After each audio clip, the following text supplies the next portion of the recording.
हाय ओहो तो गिर गए यार तोरे से किता यहाँ तोर कपड़ा पूरा गंदा हो गया का रे? कपड़ा गंदा हो गया करे अरे काट के लाले हो अरे कैसे कर रे भैया हाँ। तू रोमांटिक कारोबार है हाँ। पर छन्नू लाल ओए। अरे बोलो मजा आ गया यार ऐसा पटक के पटक के नहीं गा हाँ अभी जो गीत गाए ना हाँ। वो गीत में बोला मजा आ गया रे हाँ जेल भी मजा लेना है ना ऐसा पटका अरे यार भैया हाँ जी मोला तोर से मजा है यार हाँ लेकिन मोला मोर घर में भारी सजा है जी घर में सजा है हाँ का बात के सजा है रे मोर हाँ और मोर बाइक पटच नहीं यार बहुत घर के बात ला चार समाज में गोठिया था अरे गोठिया लगता है देख छन्नू लाल अरे घर के बात ला कोई समाज बीच में हाँ। रखबे अपने तो निंदा हो ही का रे नींद हो गया तरे जैसे घर में जाबे हाँ। हमार घबाजी के भर भर भर भर भर भर भर भर भर भर भर चालू मने खिसी आए के भड़के के ते कैसे करता गा एकदम भड़क जाता हूँ तो गुस्सा हो जाता से टेंशन बाप रे फिर क्या करता से यार का करना यार हाँ हाँ कैसे करता जी उठा डंडा हाँ फिर और बाप रे तहा तोर घुसता शान अरे बाप रे इतना गुस्सा वाले इसका मैं कहते हाँ जी आओ भाई चुप फिर चुप रहना चाहिए ऐसे का मैं बोल दे हाँ आओ भाई हाँ नागर बस्ती नागर डबरी बस्ती घूम के आया था फुसूर फुसूर तब रोना चाहिए अच्छा अब कौन हम घुमा के कैसे मर रही मर ऐसा कौन की तब फिर आखिर फोड़ा बाप रे कबर खबर हमारे लानल भाई हाँ जी हमारे हिसाब से चलना चाहिए बिल्कुल लाखों रुपया खर्चा करके लाओ यार हाँ यार यहाँ जतिक ब्याह बैठे भैया मन्ना हाँ। सबो खर्चा करे है रे मैं एक तरफा करे हूँ अच्छा तबे तो दबदबा ज्यादा है हाँ हो। अब कौन नहीं मानिस तब है दे भाग आ भाग समझ गए मोर भैया पर छन्नू लाल हाँ। यही हमार नादानी है रे कैसे हम समझ रखे नामा लालन भैया ने मेरे हिसाब से काम करना चाहिए करना चाहिए। नहीं भैया ऐसा सोचना हमारी सबसे बड़ी गलती है काबर टेबल एक मामूली नारी समझ रखे रे हाँ। ओकर अंतरात्मा झांक के नहीं देखे झाँक के रखे ए छन्नू लाल अरे समझ में तो एक लक्ष्मी मोर भैया कहते वही पूछी वाली अरे पूछने वाली कुछ भी बोलता से यार तय जो कहा था हाँ। बोला गौ लक्ष्मी कथेगा ते कहा था बोला गृह लक्ष्मी कथे हाँ। और विहिल ना बहु लक्ष्मी भी कहे गए मोर भैया केला कते हा अच्छा वो हा हाँ। वो एक लक्ष्मी मोर भाई वो लक्ष्मी ले बुला रे भैया ओ दैया लक्ष्मी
कहाँ जाते कहाँ आते अकस्मात तुरंत पता लगा का भैया आज्ञा गुरुदेव। सूर कैसे? वो तिरिया के जा हाँ सोच समझ के करबे बात नहीं थे लगा ही 2-4 लाख। मेरा हंदे क्या हो गए रे? ऐसा नहीं सर मैं लोग डरा गए तो फिर गजब भैया। हो मार्केट टक रहा ना। अरे हाँ हम उमरद में चरक जा हो जी। काहन समर में मेझा नहीं होते। अरे हो रे अभी जाकर तुरंत पता लगा का भैया। ओ भाई कल भैया मैं तोला जाना न ते मोला जाना हाँ। न चिन न पहचान हाँ। कैसे आके मार टाकले मारा तो गा मैं मारत नहीं हवा आई तब गा आरो ले था आई ऐसने आरो ले थोई का यह समय है आधी रात। हाँ। मैं लोगन के जात हाँ। हाथ में थारी दिया हाँ। और लोटम पानी धर के का जाता कल भैया मैं तोला पूछतोगा हाँ। ये बीच बस्ती में आधा रात के कोई मैं लोगन ला घूमना फिरना बना है कागा माना नहीं है।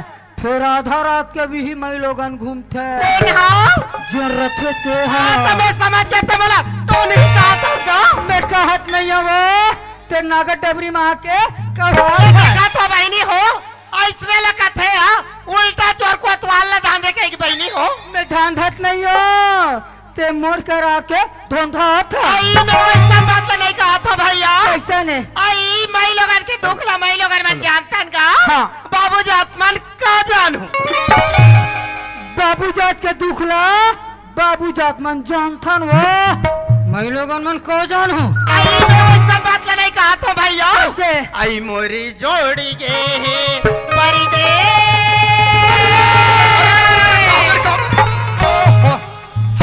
सत्यानाश हो रे मुड़ में चढ़ जा।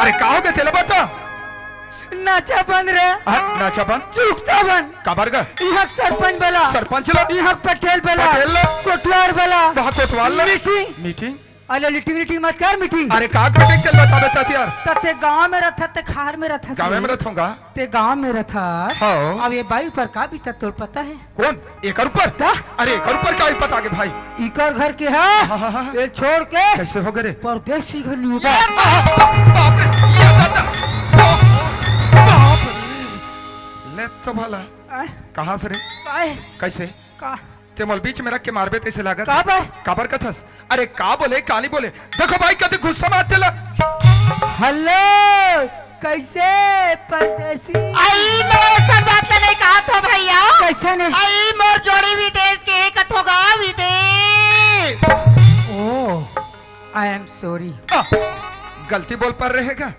अच्छा ले माफी मांग ले रे भैया मेरे बैठक में आए हुए दाई दादाओं हाँ माफी एवं मांग ले मेरे बैठक में आए हुए हाँ छोटे छोटे नाक बहाते रेमट बहाते हुए बच्चों तथा हाँ मेरे इस बैठक में आए हुए कैसे सुंदर सुंदर महिलाओं अरे वारे सुंदर सुंदर वाले अरे का बात है तेल साफ साफ पता इकर घर के है हाँ परदेसी घर नहीं गा तरे वहाँ विदेशी घर अरे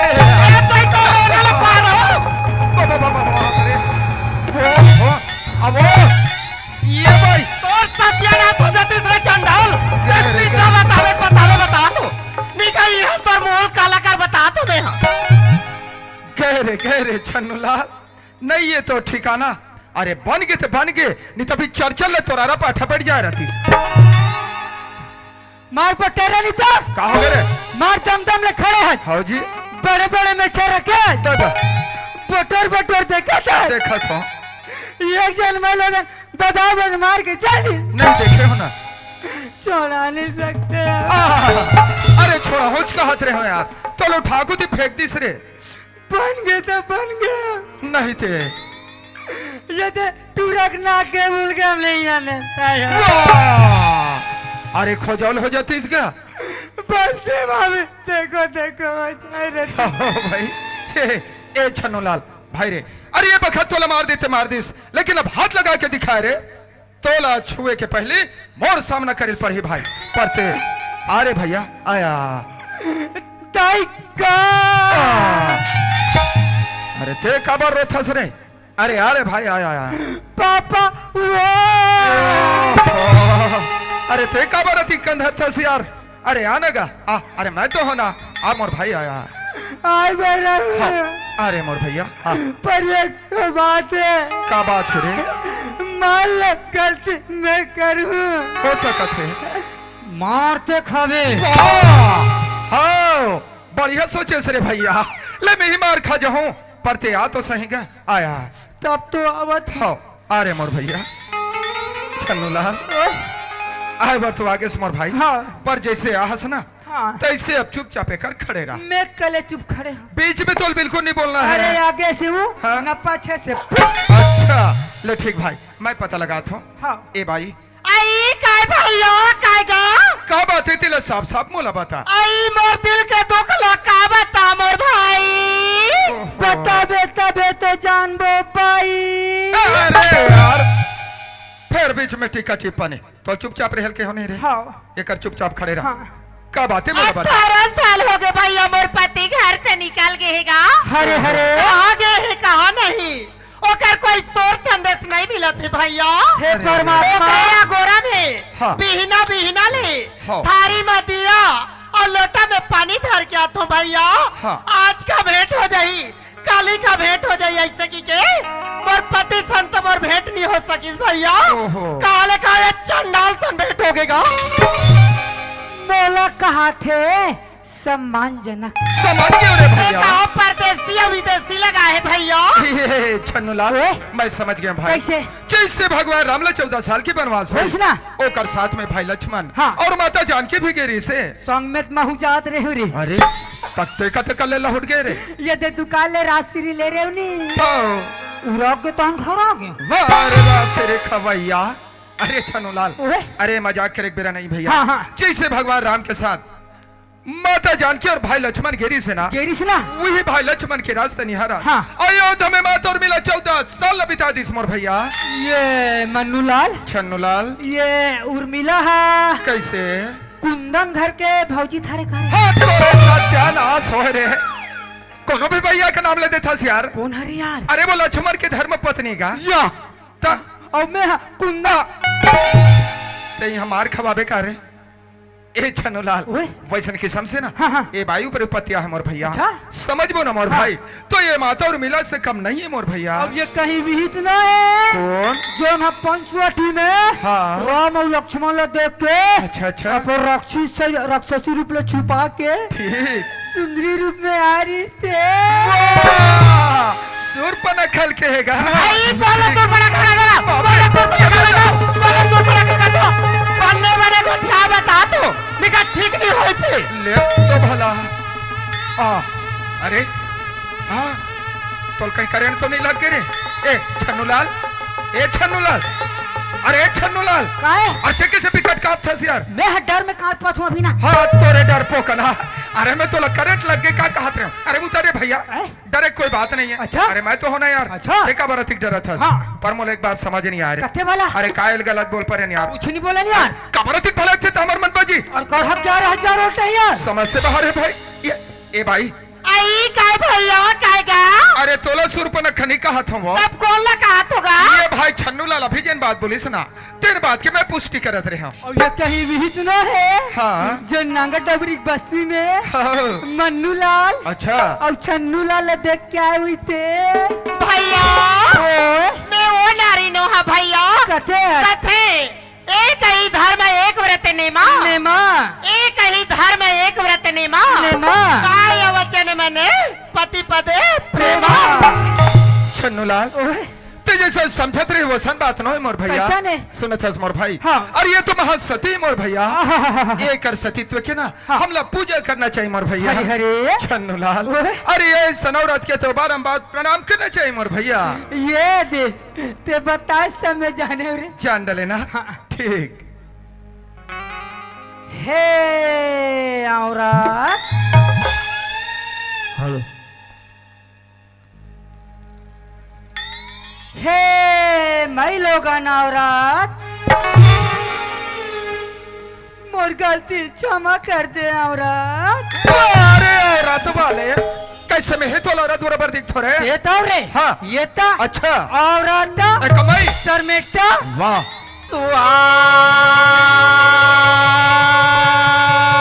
सुहाना सुहाना जिंदगी हो गए अंधियारी सुहाना जिंदगी हो गए धनी के बिना रे जिंदगी हो गए अंधियारी सुहाना जिंदगी हो गए अंधियारी सुहाना जिंदगी हो गए अंधियारी धनी के बिना रे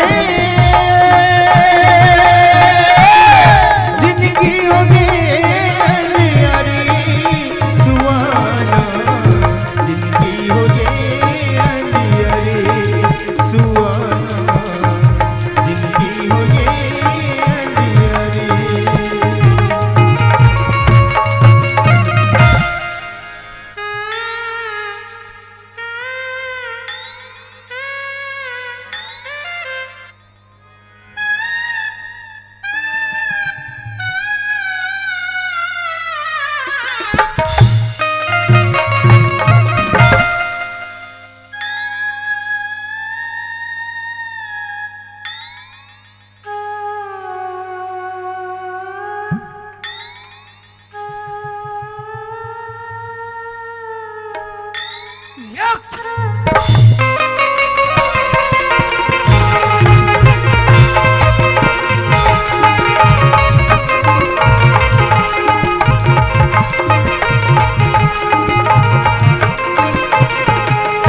चोरी मोरे कहीं कहीं के रास्ता दिखाते हो जोड़ी मोरे आई कहीं के रास्ता दिखाते हो चोरी मोरे आई कहीं के रास्ता दिखाते हो जोड़ी मोरे आई कहीं के रास्ता दिखाते हो आज आई काली आई पाटिला चुहती हो आज आई कालिया बटका चुहती हो आई नहीं मिले जोड़ी के संदेश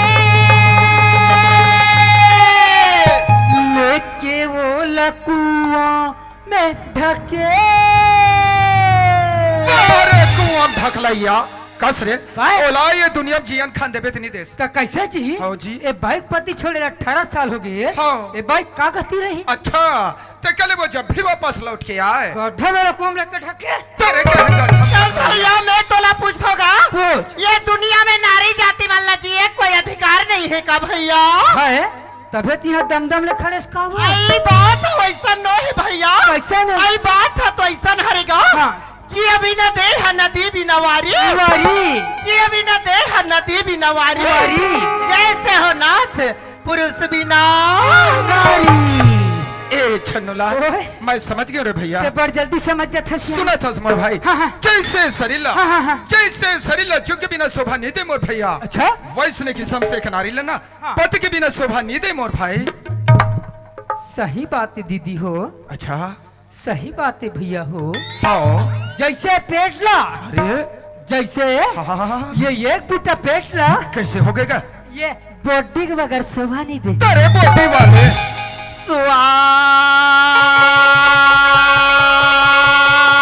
सुहाना सुहाना जिंदगी हो गए अंधियारी सुहाना जिंदगी हो गए अंधियारी धनी के बिना रे जिंदगी हो गए अंधियारी सुहाना जिंदगी हो गए